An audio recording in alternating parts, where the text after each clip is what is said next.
Hello and welcome to today's edition of Catholic Focus. It's always a great pleasure to have you with us. Thank you for choosing Capuchin TV.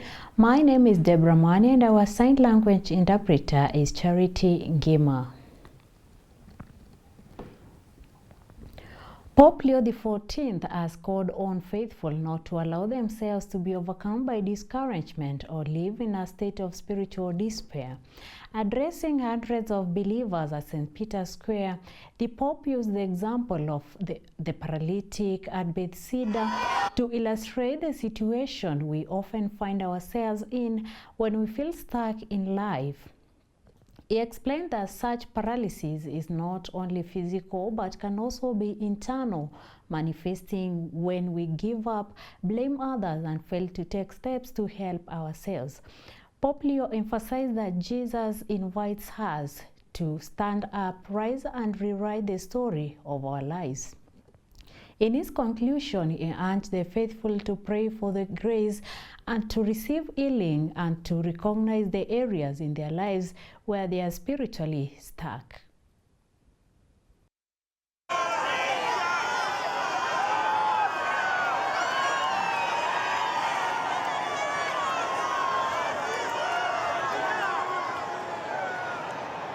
Carissimi fratelli e sorelle, chiediamo al Signore. Dear brothers and sisters, let us ask the Lord for the gift of understanding where our life is stuck.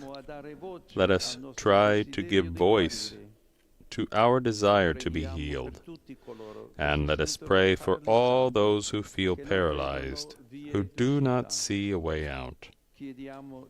Let us ask to return to dwell in the heart of Christ, who is the true house of mercy.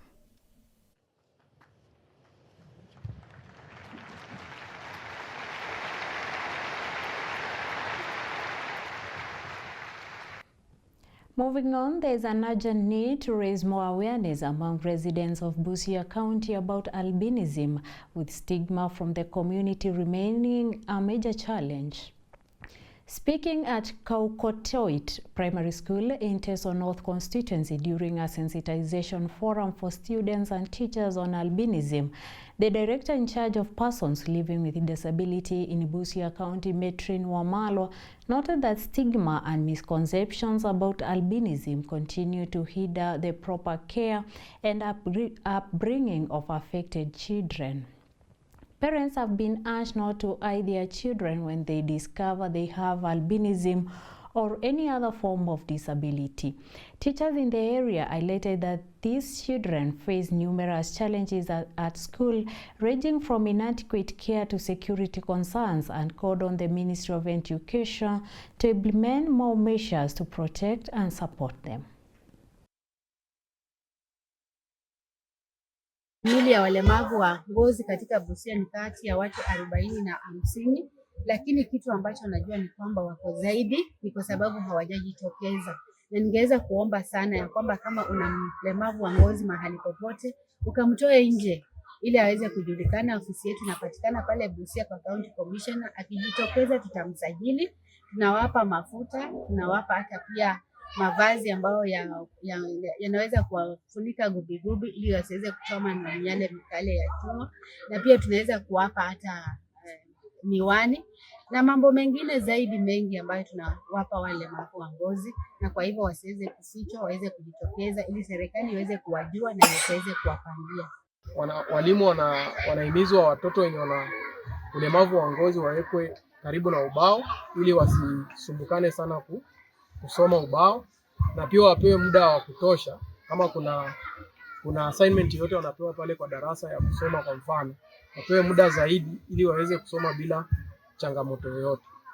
Lakini pili, walimu pia wanahimizwa wahakikishe watoto wao wako na kofia, wamevaa nguo zenye zinawazuia na miale ya jua, na hawachezi kwenye jua kama watoto wengine wote, kwa sababu miale ya jua ndio hatari kubwa. Pia hali ya wazazi ya wanafunzi wengine wa ulemavu tulikuwa tunawasaidia hata kupata mavazi, na for the last 2 years now, it is now the second year, hatujapata huo usaidizi, ambapo ningependa kwa unyenyekevu kuomba ya kwamba kama government inaweza kuconsider now that we have Eunice and the rest. Wakileta jinsi vile wameguzia kwamba wanatakana wawe na ubao tofauti.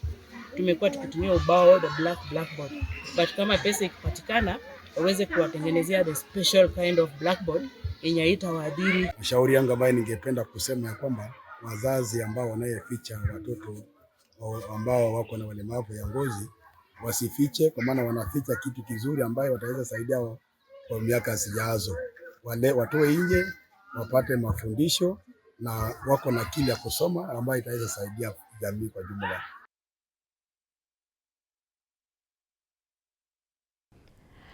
And from Busia County, we head to the county of West Pokot, whereby Forbes 50 over 50 honorees have joined hundreds of rural women in West Pokot to celebrate a life-changing initiative empowering marginalized young women, some rescued from FGM and early marriage. Susan Bulemi has more on the Global Give Back Circles, her lab program that's transforming communities one woman at a time.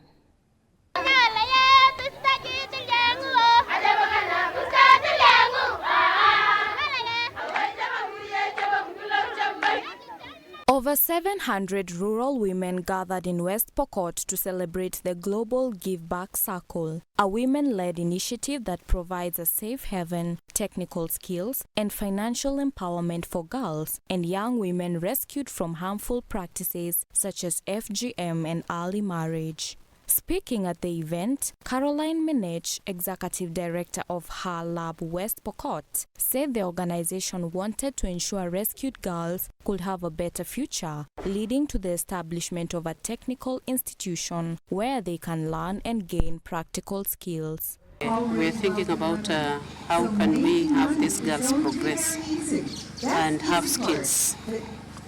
So I thought of a technical college for the girls, institution where the girls can be supported. It's not been easy to have all this in place because there are tools and equipments which need to be put in place.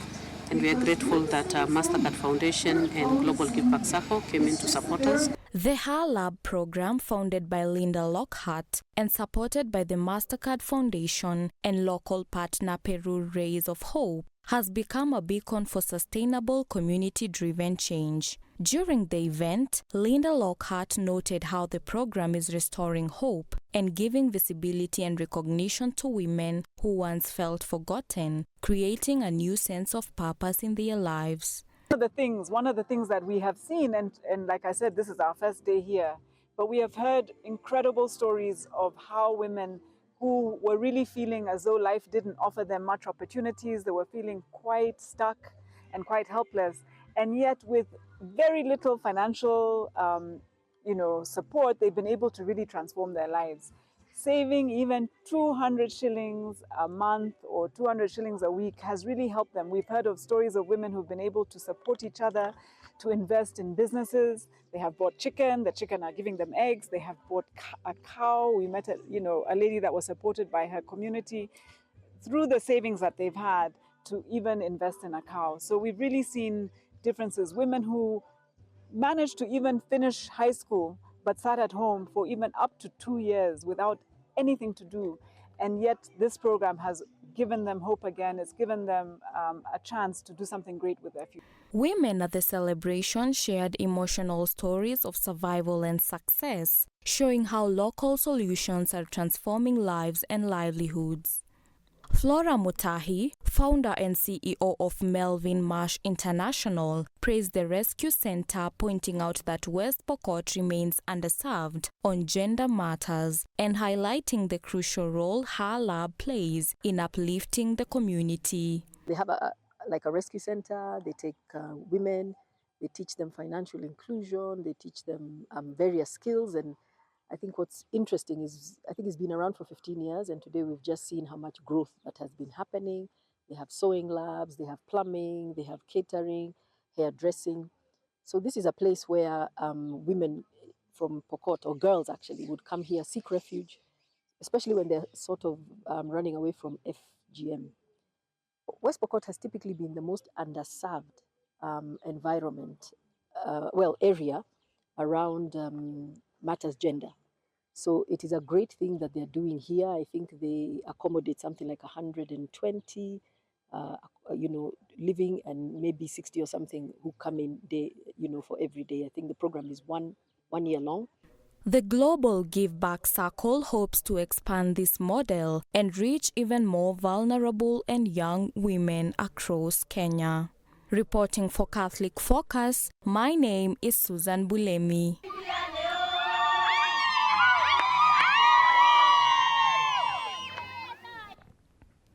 And on other news, former Budget Committee Chair and Kiharu Member of Parliament Ndindi Nyoro has called on for the immediate scrapping of the housing levy, directly linking it to the downturn in the construction sector. Speaking while distributing bursaries to secondary school and tertiary institution students, Nyoro noted that the construction sector shrank by 2% in 2024, a decline he attributes directly to the burden of the levy places on ordinary Kenyans and building investors.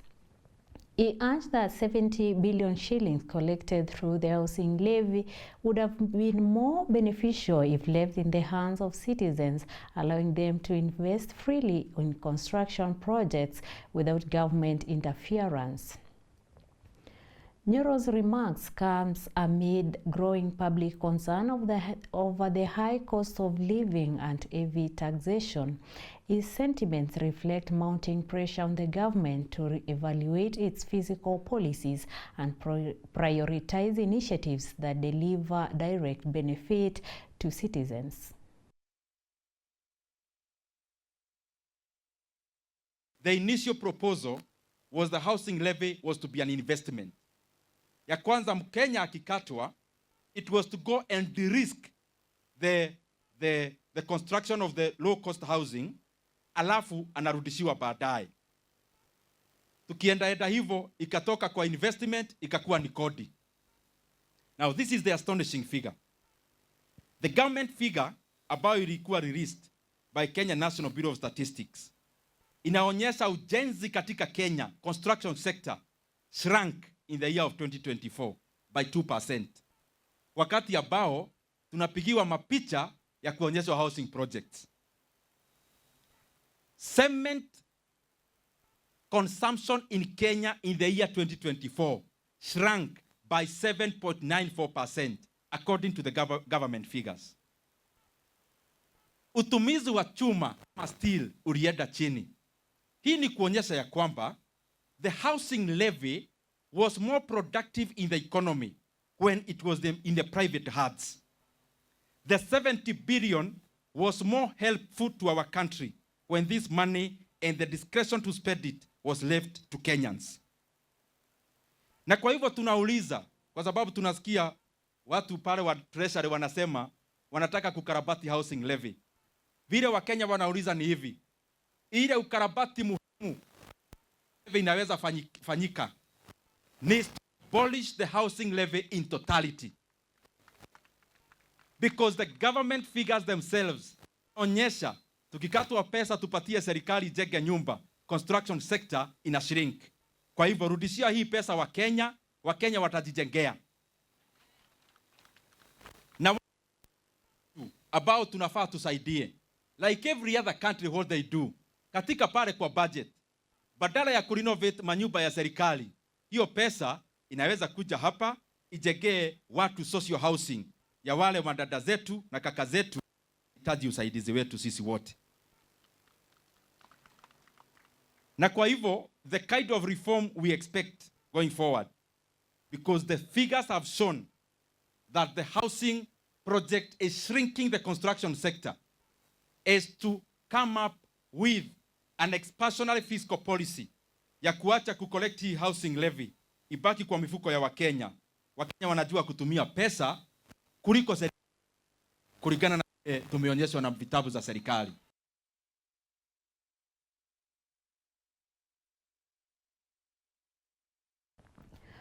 On other news, a police officer has been shot dead in Thika during a routine inspection of motorcycles. And now residents of Section 9, where the incident happened, say insecurity has reached alarming levels. Our reporter David Kiprotich has the details. A routine stop by Special Police Intercept and Verification Unit officers in Thika's Section 9 turned tragic when a boda rider shot a constable dead before escaping on another motorcycle. Kama yeye jamaa walikuwa na dhamana kutoka saidi ile ingine juu. Sasa wakati wamefika hapa ndipo sasa jamaa amejaribu kungangana naye ili sasa wakaluka saidi ile ingine karibu na ile church ya BCA. Sasa kitabu wafike pale, huyu jamaa amewezwa kidogo, sasa akalazwa chini. Sasa naye jamaa akaamuka akatoa buduki ili sasa akashuti askari moja. Sasa ofisa wenye walikuwa naye akijaribu kungangana naye sasa akatoroka kidogo juu. Sasa huyu jamaa ni kama amewaweza, jamaa akona nguvu, sasa akashoot na huyo mwingine akajaribu kumshuti huyo ofisa akahepa kidogo, kainama kidogo. Sasa hiyo risasi ikaweza kupenya ikapotea kidogo. Sasa kuamuka tena wakaanza sasa makibishano ya shoot futa ni kufute. Kwa vile kitu ningetaka kusema, sisi hatukuna kitu tungeweza kusaidia juu sasa kama sisi abiria wenye tumekuwa hapa kwa barabara wakati tumeona hiyo kitu kiendelea ungeweza kukaribia. Kwa vile kitu tumefanya sisi ni kuokoa uhai wa ofisa. Residents now say insecurity in the area has worsened, with boda operators claiming two are targeted by criminals in broad daylight. Hivi ni pale wa mkaza wa kujakiwa na mtu alikuwa na bunduki nikiwa na customer na akatusikisha kwa pikipiki, akatuambia tushuke, tukashuka, akatuonyesha bunduki hapo, akapotea na pikipiki. Kibati nikapiga wenzangu wakaifuata, na yeye vile alikibizwa kuna mahali enda akaiacha kwa hii estate ya Section 9. Na sijaipata ikiwa imeharibiwa mahali popote. Kwa sababu aliacha na akakimbia. Some locals accuse police of dismissing their reports as petty cases, leaving them vulnerable to attacks by armed thugs on motorbikes. Ilikuwa watu watatu. Venye wamekuja wakinegotiate wakavuka hadi hapa kwa mananasi hapa kando. Si hatukuwa tunajua ni nini inaendelea. Huyo askari ameshutiwa alikuwa anataka kusoma kodi ya pikipiki. Venye huyo jamaa mwenye amemshuti huyo mwizi ni kama ameona pikipiki yake ina code akatense. Wakavurutana wakienda wakiongea, kwa hiyo harakati ya kuongea akanyang'anya huyo askari pisto yake, akampiga hapa ya kifua ikatokea kwa mgongo, akalala hapo chini kwa nyasi. Huyo jamaa amenyang'anywa, alikuwa ameacha pikipiki yake hapa across kwa barabara. Venye ameiacha akakimbia akavuka lami. Sasa mimi sikuona hapo pengine venye kuvuka kwa lami, wenye walikuwa the other side across, akaenda akasimamisha hiyo pikipiki ilikuwa imebeba abiria. Akamwambia ashuke ama amshoot. Akachukua hiyo pikipiki akaingia mahali pengine kunaitwa Section 9. Hapo ndipo ameacha pikipiki yake na magazine. Akabeba na nyingine akarushwa quick mart akatoroka. Area yetu ni mbaya juu hata mchana unakuta unatembea, unasikia watu wa pikipiki hata ujui ni wezi, unakuta umeibiwa na pikipiki ya maskari iko nyuma. Wakienda hata ukienda kuripoti unaambiwa hiyo it is a petty issue, wanafuatilia. Sasa tujuangi, lakini hii area yetu in terms of security iko chini, labda wa improve. The wounded police officer was rushed to hospital but succumbed to his injuries. Detectives say they are pursuing the gunman as the residents call for urgent measures to restore safety in Section 9. Reporting for Catholic Focus, my name is Kiprotich David. Quite a sad scenario there. We hope that the gunman will be found.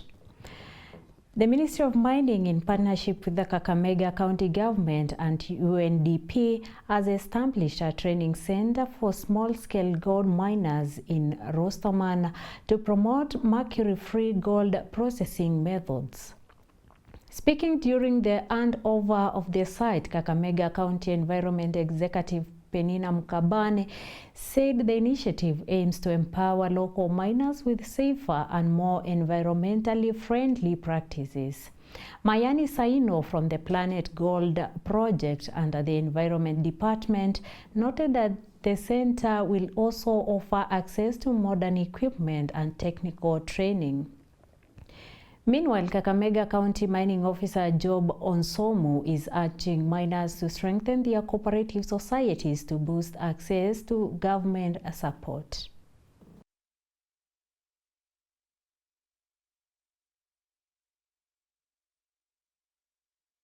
Huu mradi ni wenu, umeletwa na serikali na UNDP, lakini sasa wakati mradi unamalizika ni nyinyi ndio mtafaidika, nyinyi ndio beneficiaries.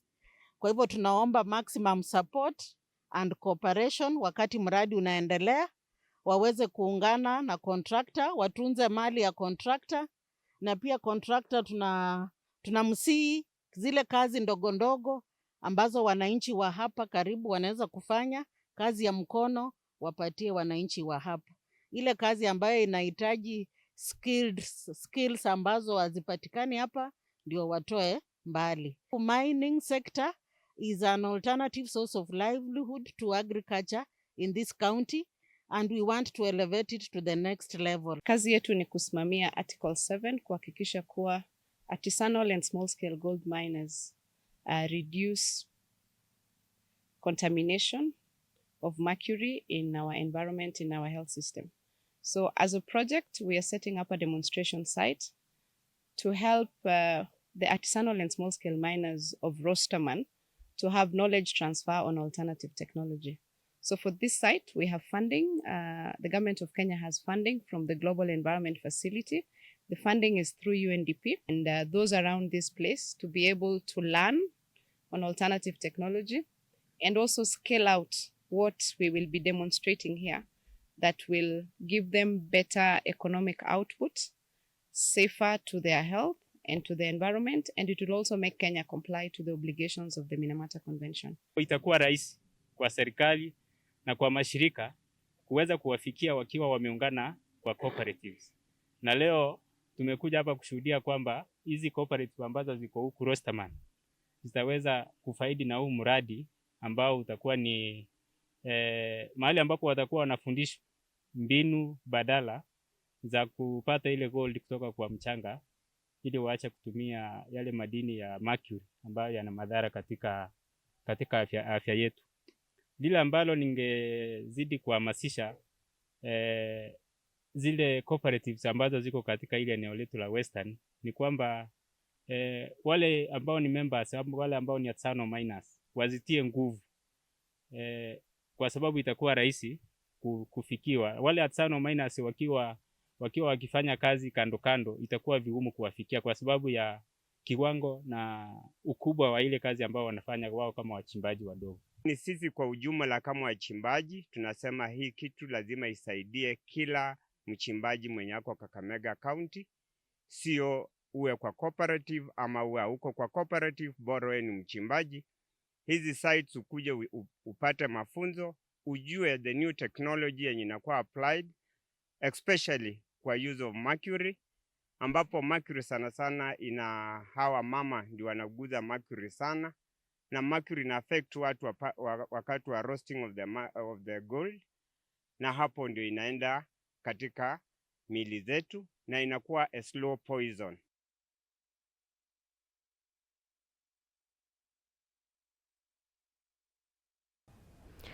Moving on, efforts to rid the police service of corruption have received a major boost in central Kenya following the launch of new anti-corruption committee in the counties and the region. The move, spearheaded by Central Region Police Commander Samuel Ndanyi, aims to enforce accountability and restore public trust in the service. Asosha Elizabeth has more details. In a bold move to curb corruption and enhance accountability within the police service, the Central Regional Police Commander Samuel Ndanyi has unveiled new county-level anti-corruption committees. The announcement was made during a regional security meeting held at Muranga Hotel, bringing together senior police officers and regional administrators. Ndanyi says the initiative is in line with the directive from the Inspector General of Police aimed at entrenching accountability and ethical conduct in law enforcement. As directed by the Inspector General, that we form committees, and today we are here to activate committees within central regions at the county level. We have given a very clear structure on how the committees are going to be formed, and now going forward from today we have county the prevention committees, at the county level, all 5 counties within the central region. The new committees will be operational in Murang'a, Nyeri, Kirinyaga, Nyandarua and Laikipia counties.